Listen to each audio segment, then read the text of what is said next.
Bueno, continuando entonces con la segunda cápsula sobre el poetizar místico en Heidegger, faltaba comentar estos dos términos, el aistetón y el utensilio. Aistetón es el término griego para referirse a lo que se capta por los sentidos. Habrán visto que hay una frase que repite un par de veces Heidegger en el texto para señalar esto que suena redundante, pero que es fundamental tenerlo a la vista de esa manera, que se capta con los sentidos de la sensibilidad y que se capta sensiblemente, pues con ello está subrayando Heidegger el carácter externo, material de la relación entre los cuerpos, ¿no? El cuerpo humano que capta los datos sensibles y los datos sensibles que provienen del exterior, que dice Heidegger. También ahí hay un prejuicio del mismo tipo que en los anteriores, solo que ahora relativo al objeto, ¿no? Ahora se supone en el aistetón que el objeto posee cualidades y propiedades que pudiera uno captar en forma pura o en abstracta, como si fuera posible captar lo blanco sin el pizarrón que tengo delante, ¿no? O lo rojo del marco del cuadro que está al fondo, sin que fuera un marco, sino pensando en lo rojo, lo blanco, o lo liso, o lo duro, sin que hubiera nada que sentir, pues. Es decir, si siento lo liso, pues es porque estoy tocando un vidrio, porque estoy tocando una superficie pulida o algo por el estilo y la reconozco como vidrio o como superficie pulida. No, no capto simplemente lo liso en abstracto, no tengo que hacer un trabajo intelectual para separar una cosa de la otra, es decir, de nuevo, distinguir entre la experiencia material real con el mundo y el trabajo intelectual que separa una parte de la otra, como habría ocurrido con los otros dos términos, el hypokeimenon frente a la sympepecota o el subjecto frente a los accidentes. Igual con el aisteton, dice Heidegger, en realidad nunca percibimos solo ruido o sonido o solo color, sino que siempre vemos cosas, vemos objetos, ¿no? Y en ese sentido, la noción de aísteton y toda la derivación, aístesis y estética, de ahí viene la noción de estética, pues tendrían un punto de partida falso. Y el último punto es el del utensilio, hablando de las formas tradicionales de entender el arte, ¿no? Porque dice Heidegger, ¿cómo distinguimos un objeto de uso, un instrumento, de una obra de arte si tenemos como punto de partida la relación entre Hülle y Morphée, es decir, entre materia y forma, y presumimos que lo que hace el artista es darle forma a la materia? Bueno, pues es lo mismo que se hace cuando se produce una herramienta, ¿no? Tenemos un bloque o tenemos un trozo de cualquier material, madera, piedra, eh, metal, lo fundimos, lo cortamos, lo tallamos, etcétera, y producimos una herramienta. Entonces, si estamos dándole forma a la materia, ¿cómo distinguimos el darle forma a la materia propio del producir instrumentos de el producir obras de arte? La distinción entre materia y forma, pues, nos sirve para explicar la distinción entre obras de arte y herramientas o instrumentos, ¿no? Entonces, no va por ninguno de sus lados, hay que ir más allá. La obra de arte no puede ser un instrumento.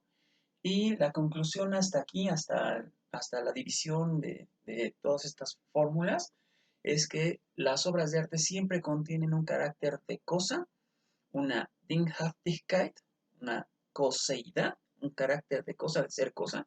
Dice Heidegger, uno puede cargar un libro en la mochila y ese libro está lleno de poemas, la poesía es la obra de arte y el libro es la parte física, la cosa sobre la cual está puesta la poesía, ¿no?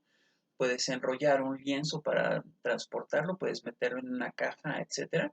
Y cuando los metes en una caja y cuando lo transportas, no es una obra de arte, no está siendo apreciado como obra de arte, sino como objeto. Ese es el momento del carácter de cosa, ¿no? Y hasta donde logra ver Heidegger en este momento, la obra de arte siempre tiene este carácter de cosa. Y no crean ustedes que porque se ha llegado a la desmaterialización de la obra de arte, se ha perdido el carácter de cosa.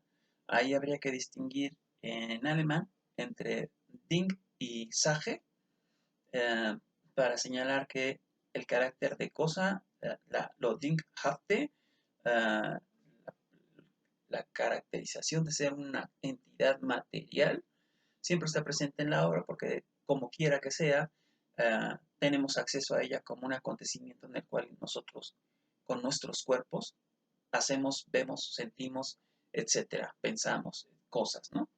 Y en ese sentido siempre hay una relación con la exterioridad que le da este carácter de cosa, para no pensar simplemente en la abstracción, que implicaría el otro término de sage, como cuando alguien está discutiendo con otra persona y le dice, ¿qué cosas dices? ¿Qué cosa estás diciendo? Ahí estamos hablando de entidades abstractas, ¿no? ¿Qué cosa no imita un objeto, sino una entidad abstracta?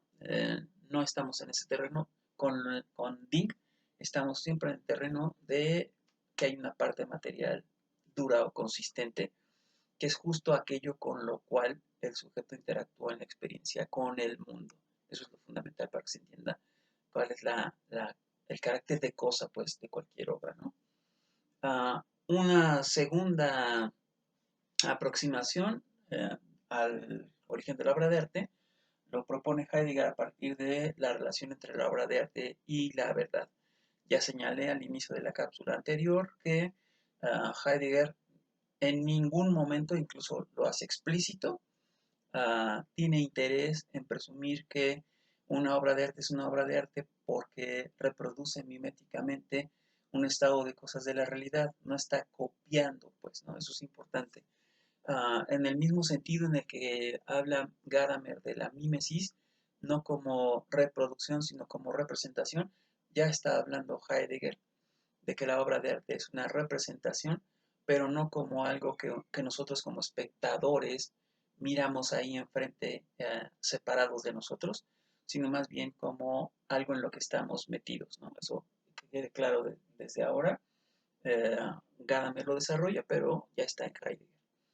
Y señala que hay que entender el concepto de verdad en el sentido griego, de nuevo. Esto se puede pronunciar de dos maneras: la tradición ortodoxa, digamos, la versión estándar en los ámbitos académicos de la filosofía, no de la filología o de la historia. Se leen todas las palabras de manera que diríamos aletheia. Pero en filología normalmente se dice más bien aritia, por cómo se pronuncia actualmente el griego, ¿no? Pero no importa. El caso es que la palabra aletheia tiene la A, que se considera privativa, y lete, que corresponde a olvido u ocultamiento, y entonces lete es desocultado, ¿no? Lo que está expuesto o puesto en el mundo.